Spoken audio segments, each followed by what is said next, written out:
everybody. My name is Brianna. Welcome. It's good to see some of y'all I know tonight. See some familiar faces.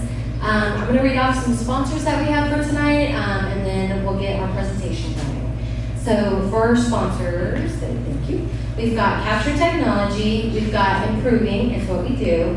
We've got Texas A&M Cybersecurity Center, Innovation Underground, HTRI, ISSA, T-STAR, Electronic Systems Engineering Technology, and of course Grand Stafford Theater, which is this lovely building that we're in.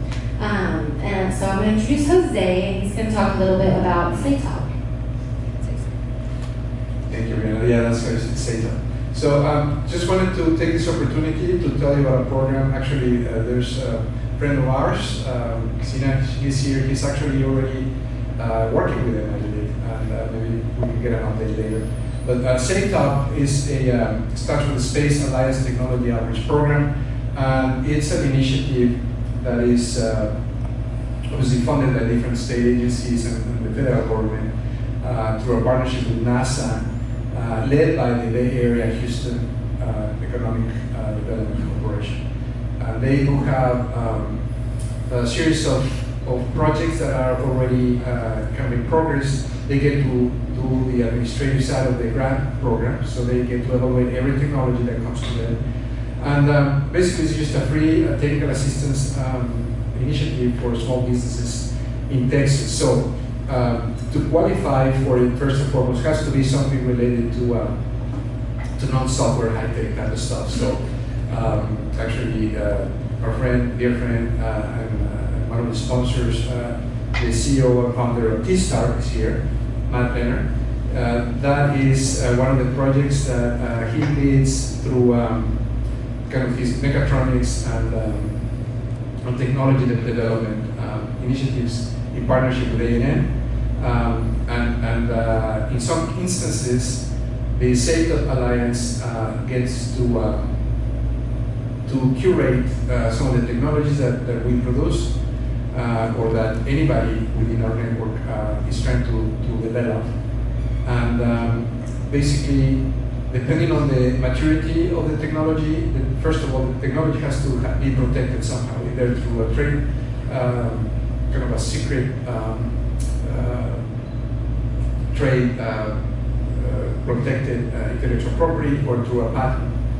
And so if it's a trade secret or it's a patented technology, it doesn't have to be fully granted, but the patent has to be filed.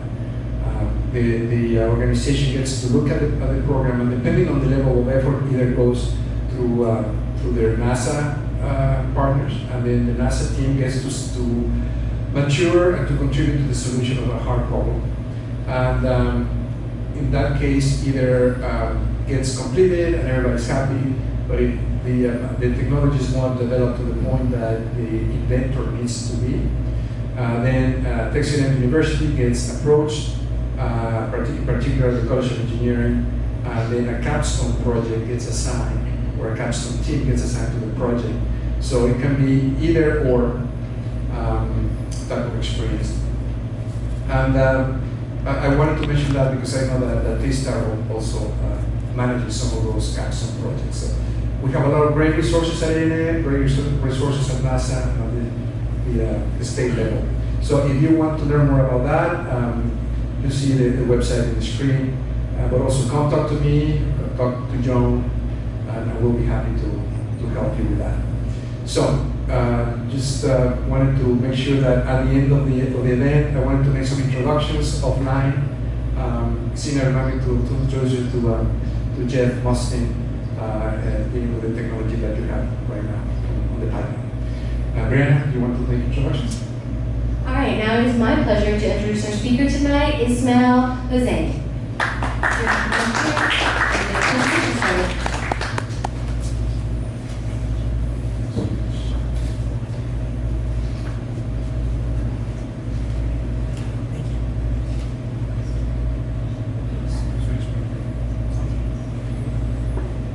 Howdy, everyone. Howdy. Howdy. Good afternoon, good night, good evening, whatever it is. My name is Ismail. Today, the title of the talk I'll be giving is StarForge, Critical Infrastructure for Building Hardware. just going to tell you a little bit about what our organization does, how we got started, and where we're looking to go in the future. So a little bit about the agenda today. We're going to start by talking a little bit about me, give you some background, and then some more information about what exactly is StarForge, why, a bit of the history, the impact of it, and we're going to be looking at some case studies and the future, what the future brings. And then we'll hopefully wrap it up with a nice and interesting Q&A. Let's get to it. So a little bit about me. My name is Ismail. I am a rising junior. I'm in the College of Engineering, currently studying industrial distribution. I'm on the fence. I think I might be switching to interdisciplinary engineering and trying to focus more on mass production, manufacturing, factory design, that kind of thing. That's really my neck of the woods. I graduated from McKinney, Texas, McKinney High School, class of 2022. And then a lot of my time in high school was spent skipping classes building rocket engines. A little bit of background there. My senior year, I basically ran out of classes to take. So I loaded up on shop classes, and I would spend like between 4 and 6 hours a day, just every day, just going in shops and building, really whatever it is I could build. Metal welding shop and woodworking shop, and really used those a lot. So that got me kind of really hooked on building personal projects and just building things in general. I've been just building things for years, and I have a bit of pretty diverse background actually. Before building things and rocket engines, I was a programmer. I did a lot of robotics programming, Robot C, that kind of thing, and also web development and cybersecurity. But yeah, my dream profession, I woke up one day in 4th grade and I was like, I want to be an inventor. Thomas Edison is pretty cool, I want to do that for my life. And so here we are. So my portfolio, a little bit of what I built. So this big old weird thing on the left, that's the rocket engine. That was started my, I want to say, sophomore year of high school.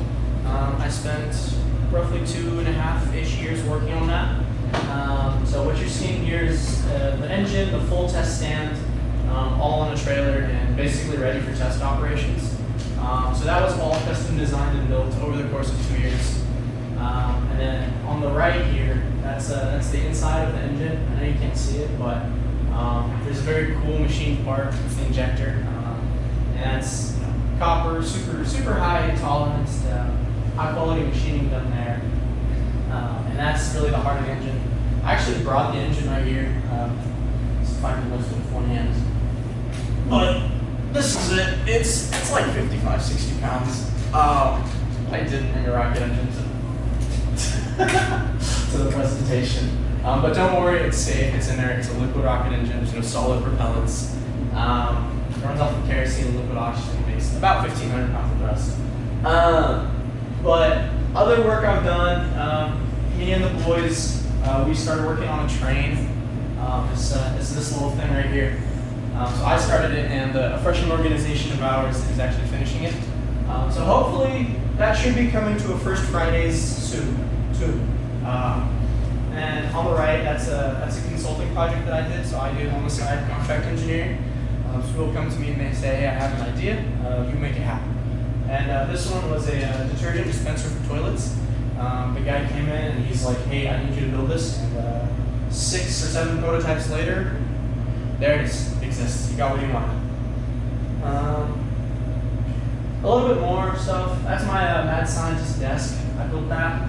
It's actually too big to be useful, but it is fun. And then some woodworking projects. I built some land for my mom. I actually also built animatronics in high school, so that was fun too. And then my current project, I decided one day to read about the manufacturing economy. I was like, I want to do something that will make me money one day, so maybe I should read about the economy. And I decided to focus my energy on metal casting, metal sand casting, metal casting. So I'm currently building a foundry setup and all the related equipment for that. And that's actually my metal furnace. It's just a pottery kiln that I modified very significantly. So the whole thing's on pneumatic lifts, which is very much extravagant and excessive and unnecessary and a bad idea. But it works and it's funny, so. That's enough about me. Let's talk about StarForge. So what is StarForge? StarForge is a non-profit 501c3 independent makerspace. in College Station. It is actually the only makerspace in College Station that is open to the public. We're a 2,000 square foot shop. We are actually right next door to Hurricane Harry's, right across the street from Zachary. Very, very close to campus. You can get there walking. In terms of equipment we've got machining equipment, a mill, a lathe, some CNC equipment, CNC router, laser cutter, what else? 3D printers, electronics lab, woodworking, welding, metal fab. I mean, really most of the basics. We're not just a makerspace. We've also curated a community around the space, very highly technical makers. We really just love making things. That's what we do. We just wanted to bring everybody together, build out the technical support network. Who we mostly serve is A&M engineering students. For various different reasons, it's just way easier for them to come use our shop than any other space on campus. That's really who we primarily serve. We have some of our biggest customers include engineering organizations. I'll talk a little bit about those later. Some photos.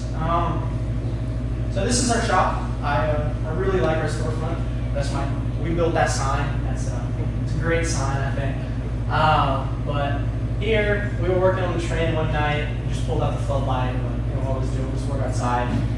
That top right picture, that was after our presentation. We hosted a showcase in late April called Star Fair, where I gave a talk, and some of our technical members, they gave talks on their projects, and we gathered everyone around, and there was a picture. So really fun memories, great times. What else? Okay, next one. So some pictures of the space. We've got an electronics lab. We custom built that last January. There's our CNC router. It was actually built by one of our members who later became staff. He that lived in his bathroom for a couple of years because it was the only place he could really control the dust. Back when he had it, he didn't build the dust enclosure for it. I wound up building it afterwards. There's our train. We took it out on the very first day of the semester when it was super snowy and icy. We burned up a clutch that day. That was no fun. But when October came, we actually one of our members just brought in pumpkins and was like, "We're shipping great pumpkins." So we did. He got Reveille and the A&M logo on some pumpkins, and that was great. And there's the rover. That's this thing over here. Right now, it's not fully assembled. They just completed with it about a month ago, so they took it apart. But I kind of brought the pieces and neatened it up. But yeah, some more pictures. There's a gas-powered bike that one of our staff, Noah, built. That thing's pretty insane. Then there's we have a bunch of so one of the big programs that we supported last semester was called the 12-Man Garage with ASME, and they built go-karts. They built 3 of them. They were great. They zipped around campus, around the parking lot. But yeah, there's just us working outside. The picture on the bottom right, that little LED cube, that was actually built by a freshman. His name's Alejandro. He's one of our staff, and he basically just wanted an LED cube, so he designed and built that all himself. He's very into the low-level circuitry of the whole thing, so it's all analog. So he did his own multiplexing. It's pretty cool. I love a picture of the shop. It's actually way out of date. The shop changes almost on a monthly basis, so it's impossible to keep up-to-date pictures, but generally what it looks like. There's a metal fabrication area. And yeah, so why did I do this? Why did I spend a lot of time and effort and energy and money setting up a shop like this? Well, I needed tools, and I figured I wasn't the only one. I figured, if I couldn't find tools, I probably wasn't the only one. And I wanted to kind of unite all of A&M's makers. I felt like if there was some space where we could all get together and just talk about cool projects and, very conveniently have the tools there to pull off some highly technical projects, a lot more interesting things would happen. So we worked on it. There's a lot of university red tape. I'm not going to get into the specifics, but as some of you know, it's slightly difficult sometimes to get certain things done on campus. So this was our, hopefully, the solution that really solved all of these problems. And I felt like, it was a prerequisite to do, for me personally, to do any serious work. So if I wanted to work on, some long development campaign, I know where to do it. And for me to do any serious innovation on my own or with any other students, I needed someone to work on things, and I needed the tooling for it. And so we worked on it, code. I think I'm not going to make any promises. I'm not going to say this is going to be the location of the next Apple. That's not very smart of me. But I do think it can be a potential incubator for new companies, just because every project, every idea was once somebody's personal project. And now that we have a space dedicated for that, I think that's naturally going to increase. Whether it will lead to good outcomes, I don't know, but we should find out. Oh yeah, I would like to start my own company. That's what that last point is. A little bit of the history. So, as I said, I'm a rising junior, so the timeline's actually on the screen. And August of 2022, I get to campus, and I bring my lovely little rocket engine to campus with me, and I start knocking on doors. Unfortunately, the doors were not so responsive, so I went out and I rented a storage unit. I went around town and I knocked on all the storage unit doors, and I was like, hey, who has electricity? Eventually, we found with one outlet, so we rented that one. It was a 10-foot by 15-foot storage unit. And we spent the next 2 months, every single day, every single spare moment of time, working on the rocket engine until we got it to the point where it looks like, until we took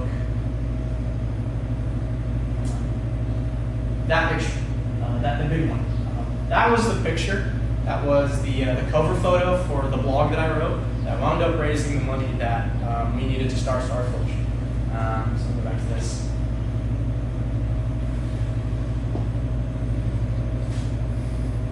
Okay, so I published the blog post November 13th, 2022.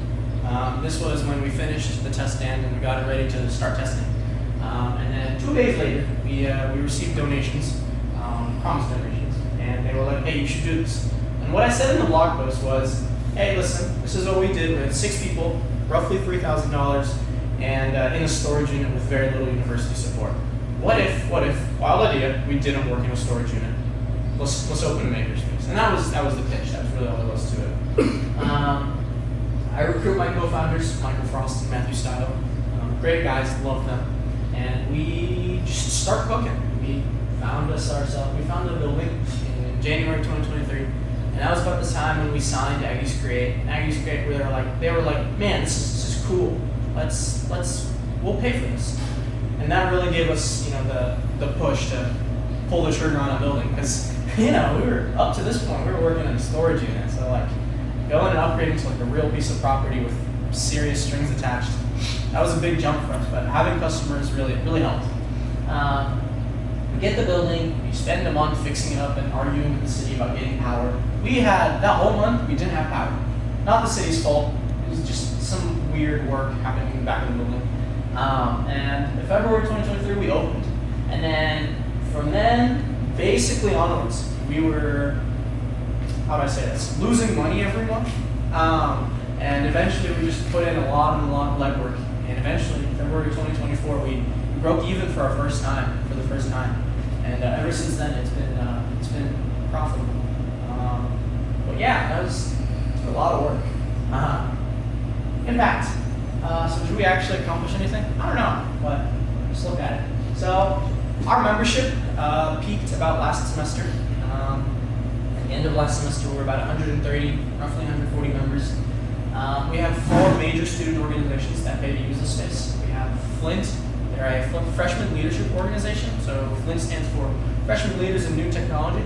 They were actually founded by a member of ours. We started as a joke, and then the joke got a little bit serious. And now the joke pays us money. So they actually serve as a program to get freshmen into just building things, and that's been extremely effective. Aggies Create, Liam serves Aggies Create. They're doing some great work with companies, and they consult and do a bunch of really cool projects. and we're honored to be the space where they do a lot of their work. ASME, they brought back a program that was actually dead for a couple of years. They brought back something called the 12-man garage. And the premise there was they built 3 go-karts, and they got over 50 students involved. And we served as the fabrication facilities for that. And then Karura. Karura was actually founded by, he's now a rising junior as well, a guy named Hiro. And he wanted to just, compete in this competition called the URC. This is like worldwide rover competition. And so we started the team, and we wound up working with them. And this is actually their rover. So they spent roughly a year working on it. It's about a team of 10, 15 members. And this is their version 2 rover. They got 27th in the world among teams of hundreds. Among several hundred other teams. Pretty good. But next year we're shooting for the podium. So we're gonna try to make that happen. Hundreds of different students served. I actually have no idea what the actual number is, but it's in the hundreds. People just come in. And our staff, we have 7 volunteer staff. How these people work for us, I have no idea. We don't pay them. They just love us. And, I love them. They're really the reason that makes this place tick. Hi, Megan. And yeah, really what makes Star Forge special, a lot of it is just the staff. They're very smart, very technical.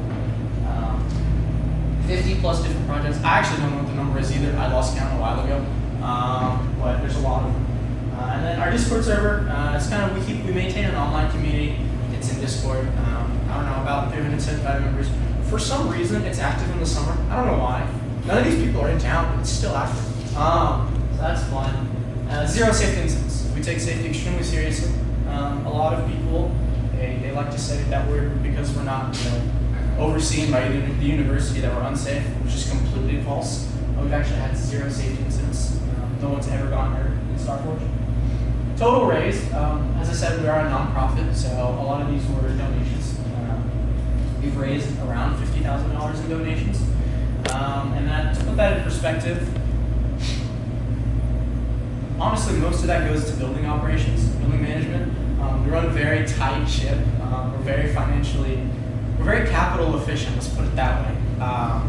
What would cost the university, tens of thousands of dollars, costs us maybe a couple $100, because a lot of the work we do ourselves, and we really shop around for the best deal. So we're very capital efficient, mostly on necessity, to be honest, but a lot of that money we've actually made back in terms of revenue, and all of it just goes back into creating, getting better tooling, building out better capabilities, and maintaining the space. Case study. I want to talk about one of my favorite people. I love this guy. This guy is great. He's a freshman. He built this thing. So this is a one-wheel. Most of the ones you see on campus are store-bought. Actually, all of them except this one. But this guy, he was like, it'd be cool to build my own. So he did. So he really just took 2 hoverboard motors, put them in the wheel. Then he built his own frame, programmed his own software. And then he got it to the point where he can now live tune and live adjust his settings from his Apple Watch.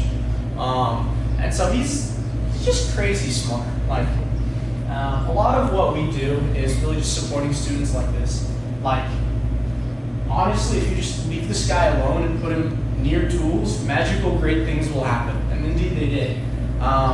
So I'm hoping to really help him develop his own skills. He's learned a lot since he's gotten here. And I really look forward to having him, to seeing what he does as a senior. He wrote us a bunch of apps. He's a freshman in CS. I should mention, he was a freshman when he built this, which is pretty wild. And then a couple months after we first met him, we hired him. We were like, "You're great. You should come on board." And now he's a staff in the space. And you come by, you'll probably interact with him. But he also wrote the Maroon Rides bus app, which is very useful. Actually, it's the best bus app as of right now. And that was his project also that year. So he's very prolific, very, very smart, and we're happy to support students like this. This is really like at the core of what we do. We want to support students. We want to get them to hopefully give them opportunities and really aggregate everyone in one place. The future. So a little bit of bad news. Our building's getting demolished. They are erecting 3 large skyscrapers, multi-family high-rises. And as a result, we are going to come down. I have a new building on scout. It's also very close to campus, but it is slightly expensive, and negotiations they're currently happening. So we'll see. We'll know a little bit more in the next couple of months.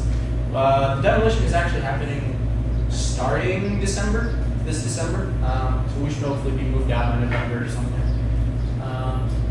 But yeah, we're going to really double down on what we currently do. We're going to support innovation, support students. I want to do more commercial work, more research work. I think that'd be great. And just keep building out our tooling capabilities. And yeah, just get better in every single way. Faster turnaround times, more staff, just better everything. And I want to be able to support A&M and the local community and students a lot more than we currently do. And so, yeah, I think that's all for me. Thank you guys so much for listening. And if you have any questions, here's where to reach me. I'm not difficult to reach. If you want to support us in any way, shape, or form, please talk to me. I'm not hard to reach. And yeah, questions?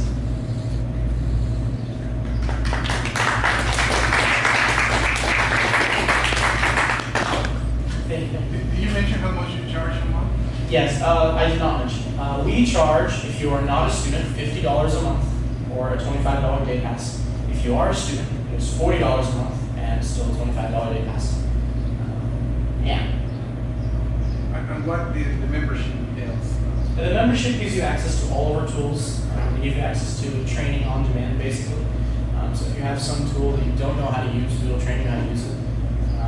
And it gives you long-term storage and access to our tools. Anytime we're open. In the semester, we're open noon to 9 p.m. every day of the week. But in the summer, we're open 6 to 8 p.m., 6 p.m. to 8 p.m., Monday through Friday, 4 p.m. to 8 p.m. on weekends.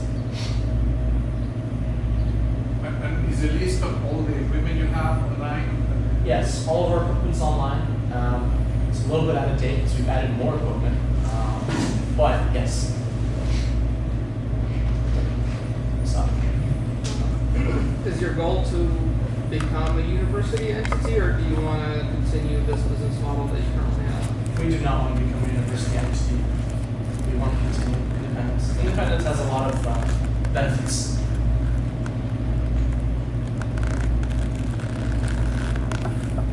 Can you talk a little bit more about your vehicle? Yeah, so this is a rover. This was built primarily by a team of aerospace undergraduates. They designed and built this whole thing over the course of a year. They raised their own funds and they just worked on it. Pretty much everything you see here was designed and built by them. Most everything was made in-house, with just exceptions of like the actuators, motors, and electronics. But yeah. And then last question from me. Is the rocket engine, have you deployed it? Has it been used? No, I wish, but the testing, this is a multi-month long process and a multi-$1,000 process. And so we were gonna start testing in November of 2022, but we raised for this place. We figured it was a worthwhile thing to do, so I stopped the campaign. So what's the propulsion? How many pounds do you toss into space or? Yeah, so this is a 1,500 pound of thrust rocket engine. It runs off of liquid oxygen and kerosene. It burns for about 15 seconds. So to put that into perspective, the vehicle that this was designed to fly on was about 16 feet tall, weighed 150 pounds empty, and carried about 80 pounds of propellant, kerosene and liquid oxygen. And it would reach about 10 miles in the air, which would put it like, off the top of my head, like 18% of the way to space. But this was designed by high school version me and some friends. But